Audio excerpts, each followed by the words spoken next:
Today we will introduce to everyone a world-famous prophecy, the third prophecy of Fatima. About 100 years ago, on May 13, 1917, in a village called Fatima in Portugal, an unbelievable event occurred. There were 3 children.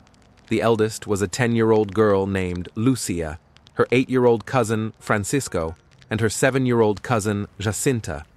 These 3 children were herding sheep together when suddenly something strange happened to the flock.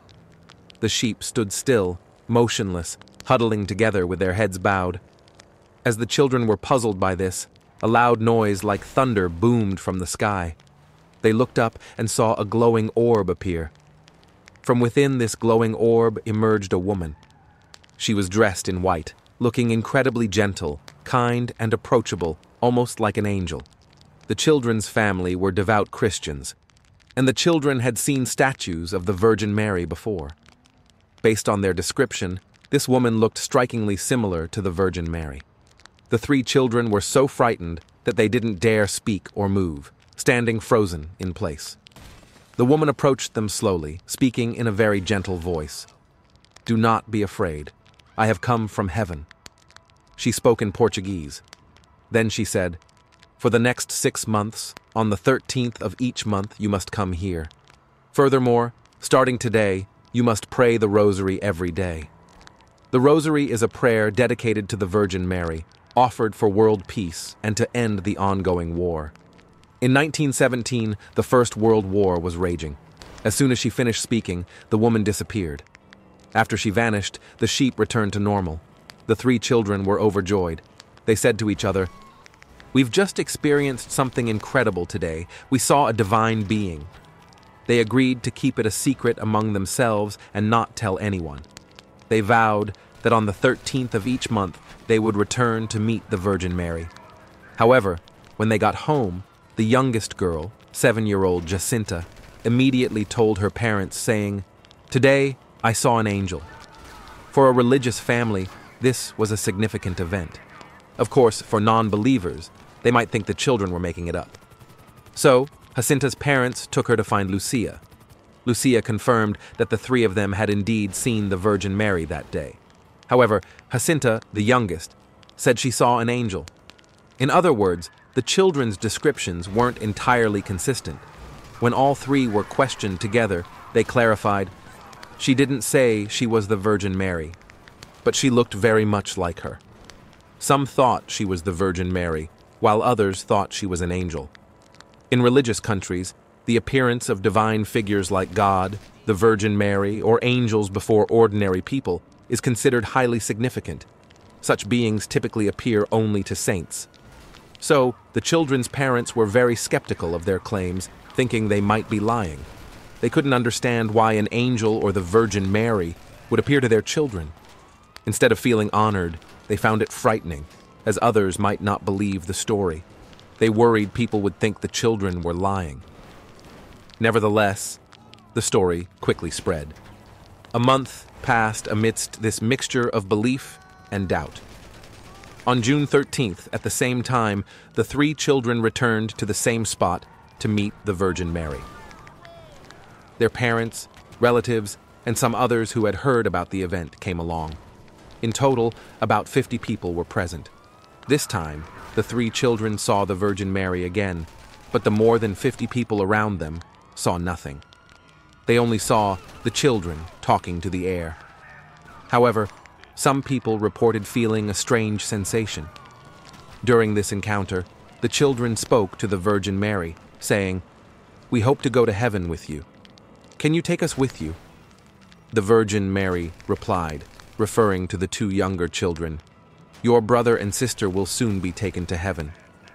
As for Lucia, she said, "You need to stay." After this, Lucia was very sad, and the Virgin Mary disappeared. Each time the Virgin Mary spoke, it was brief, and then she vanished. The third encounter, on July 13th, was extremely significant because it involved the third prophecy of Fatima, which I mentioned earlier. During this meeting, the Virgin Mary showed the 3 children certain visions. With a wave of her hand, scenes appeared before them, like a TV screen. These were images of war, explosions, and death everywhere. After showing them these scenes, the Virgin Mary said to the children, "Tell everyone that if humanity does not repent, an even more devastating war than the one now will break out. The scenes you just saw will become reality." Hearing this, some might think, isn't this putting the children in a difficult position? Who would believe children? They might wonder why she didn't speak directly to priests. In fact, early on, the children had asked the Virgin Mary, "Why do you appear to us?" She replied, "You will become my messengers." During this process, the children asked, "Can you show yourself to the others around us to prove what we're saying is true?" The Virgin Mary responded, "I cannot appear to them because I do not trust humanity." After saying this, she showed Lucia a separate vision, which was the third prophecy. The earlier scenes were part of the first two prophecies, while this final vision was the third. After showing it, the Virgin Mary told Lucia, "You must not tell anyone about the vision you just saw until I tell you it's time to reveal it." After that, the story spread even further. Every 13th of the month, large crowds gathered to witness the event, even attracting the attention of local authorities and the Vatican. Both the government and the Vatican sent representatives to the children's homes. After hearing the children's descriptions, neither the government nor the Vatican's appointed investigators believed what the three children said was true. However, the children's accounts were consistent with one another, and there was no way to disprove them. Even the children's parents didn't believe their claims. As a result, the three children faced immense social pressure. Later, the government detained the three children and interrogated them using various methods. Sometimes they offered the children delicious food to coax them into talking, and they questioned them separately. No matter how they were interrogated, all three children gave identical accounts, firmly asserting that they had indeed seen something and were not lying. The interrogations yielded no results, so the government had no choice but to release them. However, they devised a plan. Since the next meeting was approaching on August 13th, the fourth encounter, the government decided to detain the children again, keeping them locked up until after the 13th to prevent them from meeting the Virgin Mary. In reality, they had already missed one meeting by this time.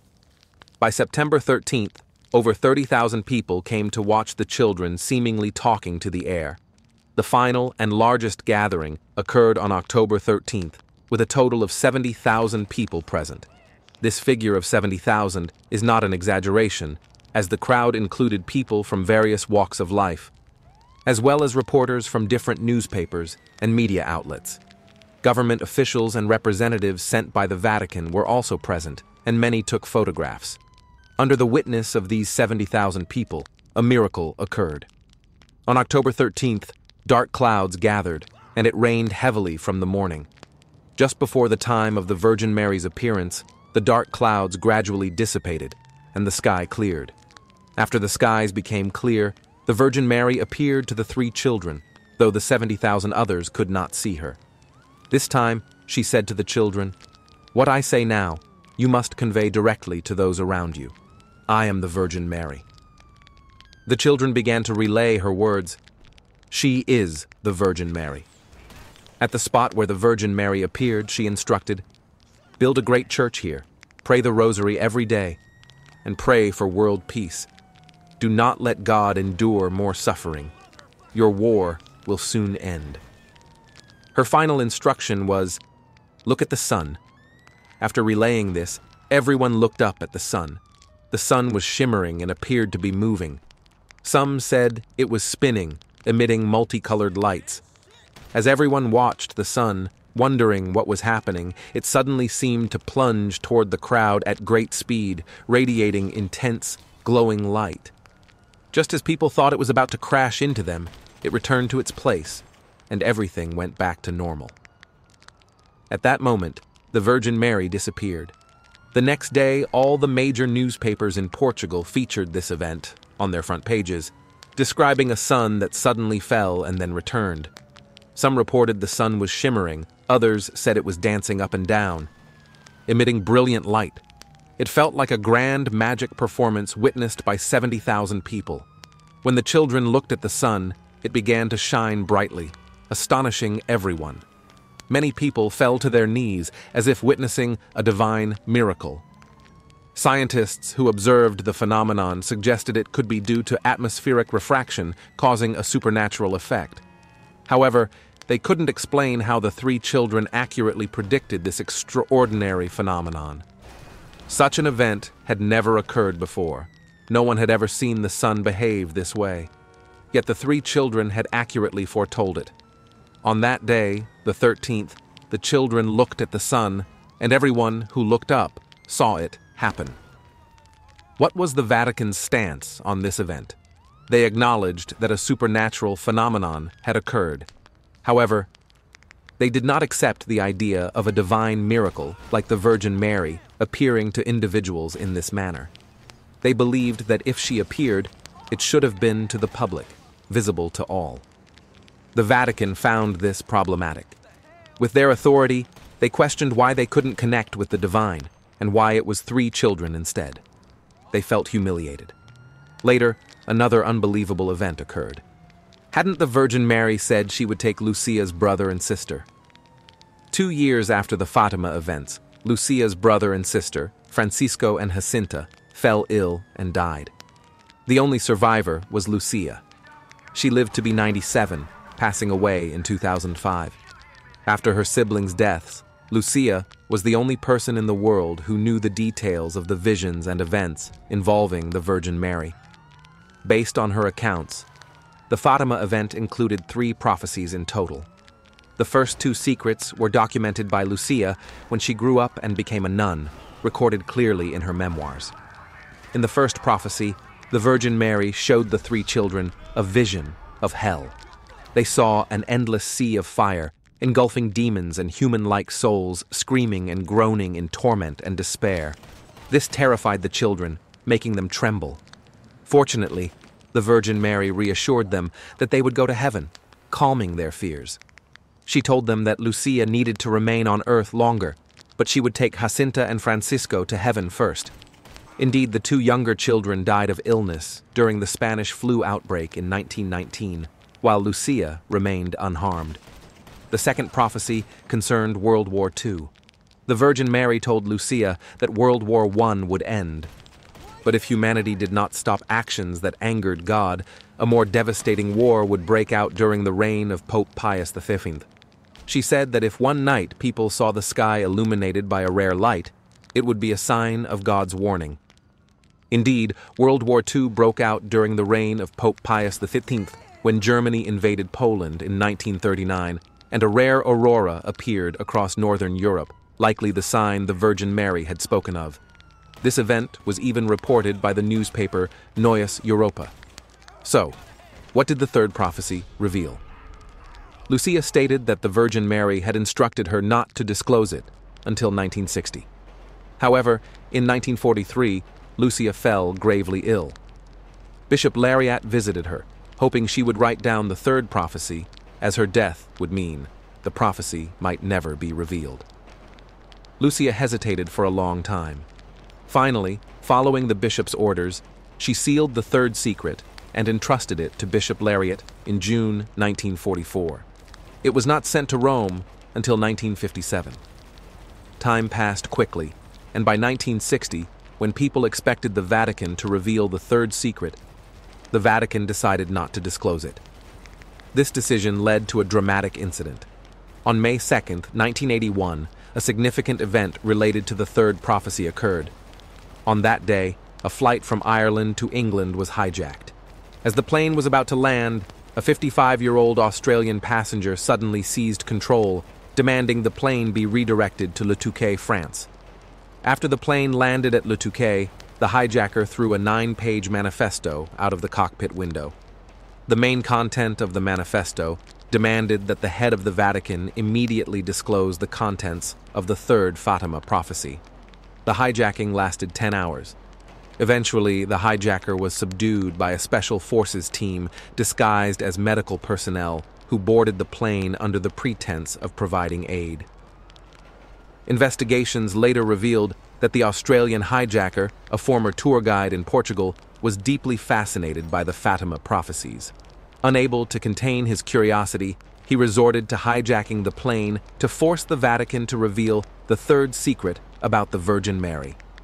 It wasn't until the year 2000, at the dawn of the new century, that the Vatican, under immense global pressure, decided to disclose the contents of the third Fatima prophecy. Pope John Paul II announced that it foretold an assassination attempt on a pope.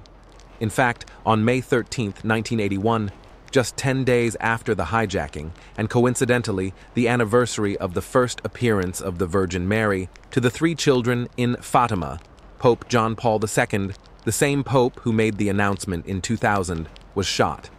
While standing in a slow-moving jeep in St. Peter's Square, he was attacked by a Turkish assassin who fired 2 shots. Fortunately, the bullets missed vital areas, and his life was not in danger. The Vatican explained that the third prophecy referred to the assassination attempt on Pope John Paul II in 1981. However, because the third prophecy was so significant and people had waited 83 years for its revelation, many felt that a prophecy concerning only the Pope's personal fate seemed too simplistic and narrow. They believed the Virgin Mary's prophecies were meant to have global significance. The Vatican's explanation appeared overly limited. If that was truly the case, why had the Vatican kept the secret hidden for so many years? As a result, many people believed that either the Vatican was not telling the full truth or had only revealed part of the prophecy, concealing some of its contents. Most importantly, in 2000, when the prophecy was made public, Lucia, then 92 years old, stated that this was not the third prophecy she had entrusted to the bishop. After her statement, the Pope was placed in an awkward position. He personally visited Lucia to discuss the matter, and they eventually reached a reconciliation. Coincidentally, on May 13, 1990, an Italian priest named Father Gobbi also claimed to have received a revelation from the Virgin Mary. He documented it in his book, The Voice of the Virgin Mary, with the purpose of revealing the final secret. He wrote that the Church would face its most severe moments of religious betrayal. Traitors would infiltrate the Church's inner circles, and true, faithful believers would face harsh trials and persecution. Humanity would undergo its most severe punishment, after which the world would be purified, preparing people for the second coming of the Lord.